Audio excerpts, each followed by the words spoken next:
नमस्कार दोस्तों, 15 अगस्त 1947 को जब भारत और पाकिस्तान का विभाजन हो रहा था तो इसका सबसे अधिक प्रभाव आम जनता पर पड़ा, जिसमें लगभग 20 लाख लोग मारे गए थे। और इस विभाजन से पंजाब के सिखों के मन में असंतोष पैदा होने लगा और इस तरह कई हिंसक घटनाएं होती जा रही थी। इस तरह साल 1975 में इंदिरा गांधी द्वारा आपातकाल लागू किया गया था और फिर 1977 में इसे हटा दिया गया था। और उसी समय 1977 में चुनाव हुआ और कांग्रेस को बुरी हार झेलनी पड़ी और इस तरह जनता दल की सरकार बनी और यह सरकार ज़्यादा दिन तक नहीं चली। और फिर चुनाव हुआ साल 1980 में, जिसमें कांग्रेस के पास था चेहरा इंदिरा गांधी का और इंदिरा गांधी की इस वजह से कांग्रेस ने 1980 में जीत हासिल की।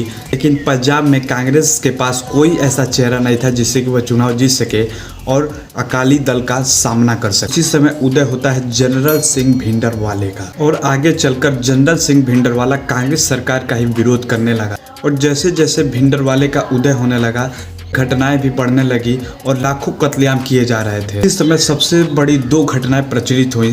पहला बस नरसंहार और डीआईजी अटवाल का हत्याकांड। डीआईजी अटवाल की हत्या गोल्डन टेम्पल के सीढ़ियों पर कर दी गई।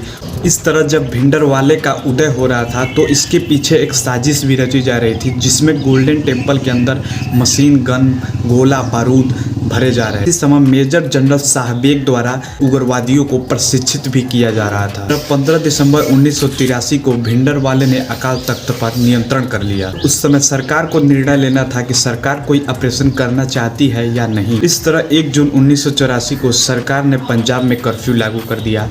1984 को सेना और उग्रवादियों के बीच लड़ाई शुरू हुई और इसका परिणाम हुआ कि भिंडरवाले की मृत्यु हो गई और अकाल तख्त को भारी नुकसान पहुंचा, जिससे कि सिख बहुत ही नाराज हो गए।